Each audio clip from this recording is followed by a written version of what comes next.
Berfirmanlah Tuhan kepada Musa, "Pergilah menghadap Firaun dan berbicaralah kepadanya. Beginilah firman Tuhan, Allah orang Ibrani. Biarkanlah umatku pergi, supaya mereka beribadah kepadaku.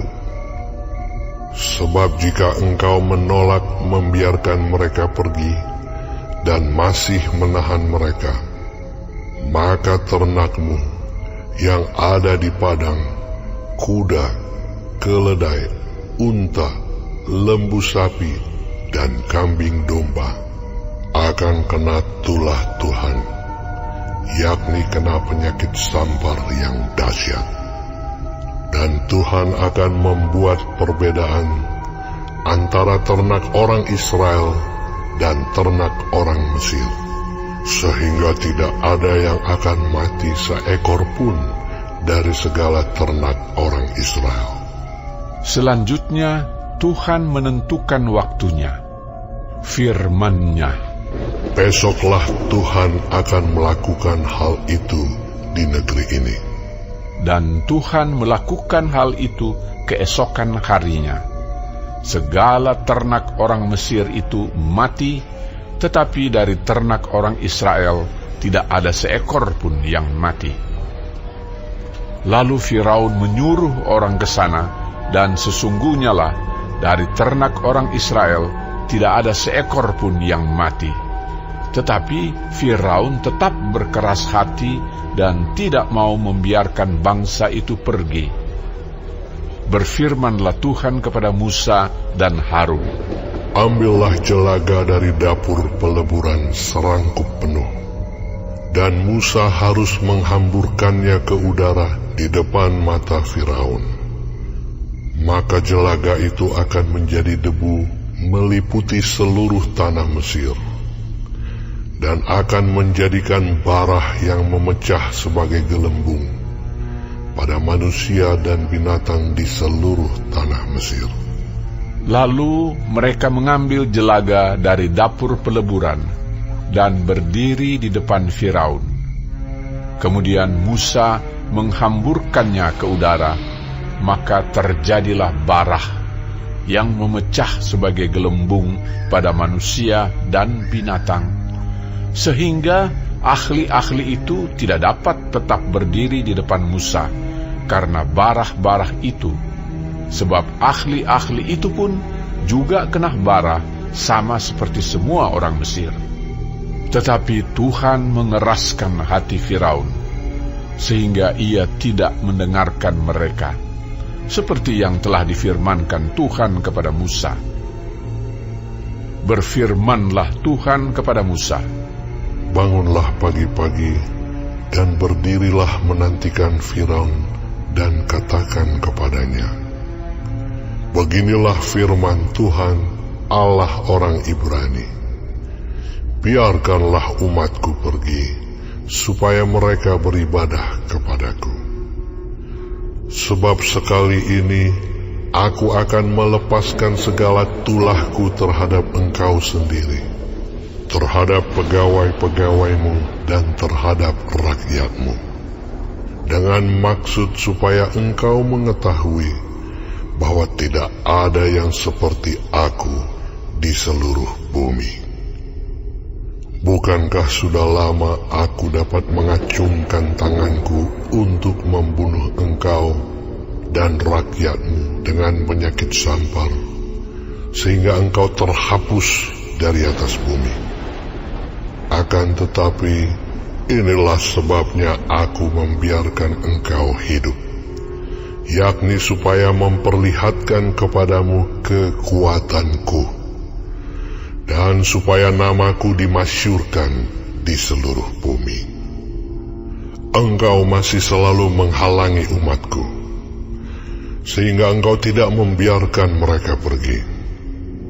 Sesungguhnya besok kira-kira waktu ini, aku akan menurunkan hujan es yang sangat dahsyat, seperti yang belum pernah terjadi di Mesir sejak Mesir dijadikan sampai sekarang ini. Oleh sebab itu, ternakmu dan segala yang kau punyai di padang, suruhlah dibawa ke tempat yang aman.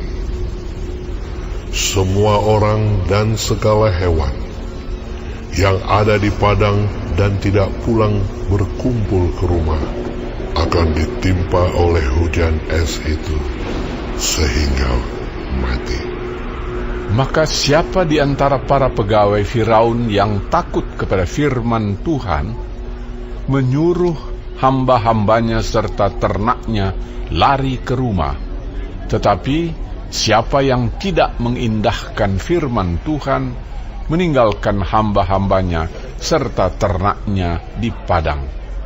Berfirmanlah Tuhan kepada Musa, ulurkanlah tanganmu ke langit, supaya hujan es turun di seluruh tanah Mesir, menimpa manusia dan binatang, dan menimpa tumbuh-tumbuhan di padang di tanah Mesir. Lalu Musa mengulurkan tongkatnya ke langit, maka Tuhan mengadakan guruh dan hujan es, dan api pun menyambar ke bumi, dan Tuhan menurunkan hujan es meliputi tanah Mesir. Dan turunlah hujan es beserta api yang berkilat-kilat di tengah-tengah hujan es itu. Terlalu dahsyat, seperti yang belum pernah terjadi di seluruh negeri orang Mesir sejak mereka menjadi suatu bangsa. Hujan es itu menimpa binasa segala sesuatu yang ada di padang, di seluruh tanah Mesir, dari manusia sampai binatang, juga segala tumbuh-tumbuhan di padang ditimpa binasa oleh hujan itu, dan segala pohon di padang ditumbangkannya. Hanya di tanah Goshen, tempat kediaman orang Israel, tidak ada turun hujan es. Lalu Firaun menyuruh memanggil Musa dan Harun, serta berkata kepada mereka, aku telah berdosa sekali ini. Tuhan itu yang benar, tetapi aku dan rakyatkulah yang bersalah. Berdoalah kepada Tuhan. Guruh yang sangat dahsyat dan hujan es itu sudah cukup. Maka aku akan membiarkan kamu pergi. Tidak usah kamu tinggal lebih lama lagi. Dan berkatalah Musa kepadanya, sekeluar aku dari kota ini, aku akan mengembangkan tanganku kepada Tuhan. Guruh akan berhenti dan hujan es tidak akan turun lagi, supaya engkau mengetahui bahwa bumi adalah milik Tuhan. Tetapi tentang engkau dan para pegawaimu, aku tahu bahwa kamu belum takut kepada Tuhan Allah. Tanaman rami dan jelai telah tertimpa binasa, sebab jelai itu sedang berbulir dan rami itu sedang berbunga. Tetapi gandum dan sekoi tidak tertimpa binasa, sebab belum lagi musimnya. Lalu keluarlah Musa dari kota itu meninggalkan Firaun. Dikembangkannyalah tangannya kepada Tuhan, maka berhentilah guruh dan hujan es, dan hujan tidak tercurah lagi ke bumi. Tetapi ketika Firaun melihat bahwa hujan es, dan guruh telah berhenti, maka teruslah ia berbuat dosa. Ia tetap berkeras hati, baik ia maupun para pegawainya. Berkeraslah hati Firaun, sehingga ia tidak membiarkan orang Israel pergi, seperti yang telah difirmankan Tuhan dengan perantaraan Musa.